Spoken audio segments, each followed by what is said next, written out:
உன்னை யாரும் இங்க வர சொன்னா?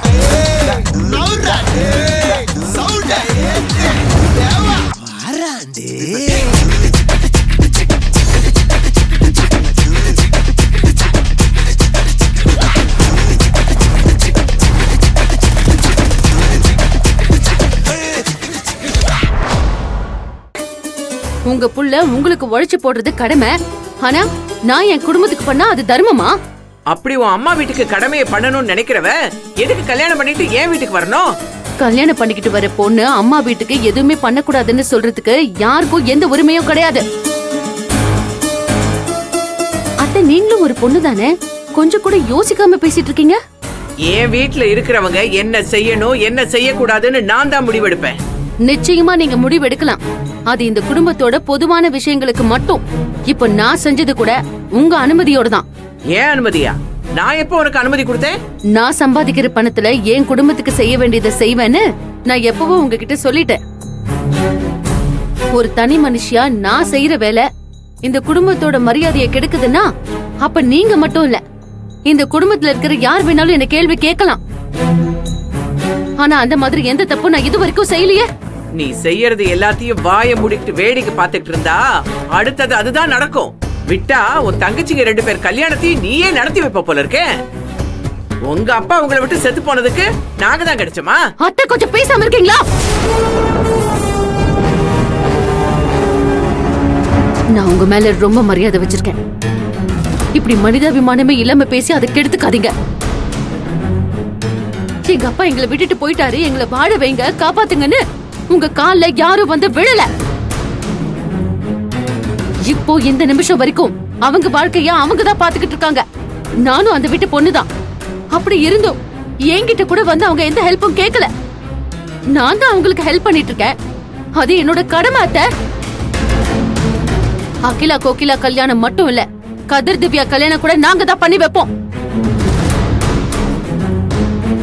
கௌரி, மகா இந்த குடும்பத்தையும் தான் குடும்பமா நினைக்கிறா. நீதான் தேவையில்லாம இப்ப பிரச்சனை பண்ணிட்டு இருக்க. உண்மைதான் மாமா. எனக்கு என் பிறந்த வீடு புகுந்த வீடு ரெண்டும் 2 கண்ணு மாதிரி தான். எந்த கண்ணுல வலி வந்தாலும் எனக்கு ஒண்ணுதான். அதை சரி பண்றது என்னோட பொறுப்பு தான்னு நான் நினைப்பேன். அது சரியா புரிஞ்சுக்கிறதும் புரிஞ்சுக்காம இருக்கிறதும் உங்க பிரச்சனை. கடைசியை நான் ஒண்ணு சொல்லிக்கிறேன் அத்தை. இப்ப அன்னிக்கிட்ட கொடுத்த பணத்தை குடும்ப தேவைக்காக எடுத்துக்கலான்னு நான் சொல்லிருக்கேன். அதே மாதிரி குடும்ப தேவைக்காக மட்டும்தான் நான் எடுத்திருக்கேன். எனக்கு குடும்பம்னா 2 குடும்பமும் சேர்ந்துதான். இது என்னைக்குமே மாறாதத்த.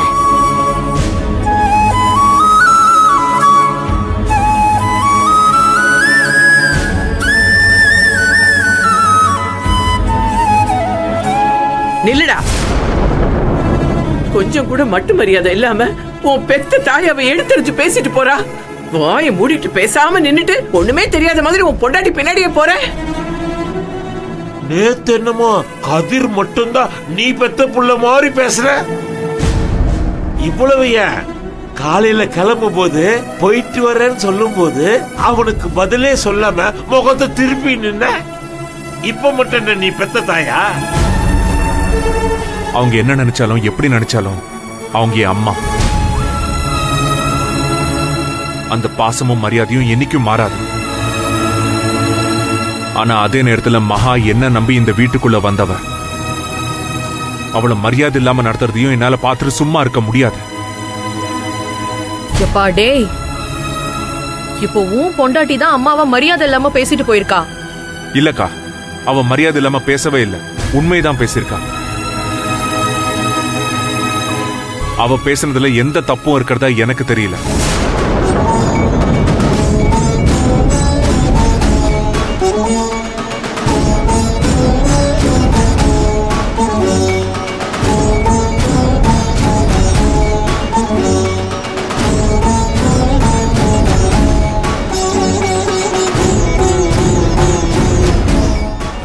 அவ்வளவுதான், பஞ்சாயத்து முடிஞ்சு போச்சு. எல்லாரும் கிளம்புங்க, அவங்க வேலையை பாருங்க. நான் வேற ரீல்ஸ் பண்ண. ஹலோ, சொல்லுங்க சார். பாலிவுட்ல தான்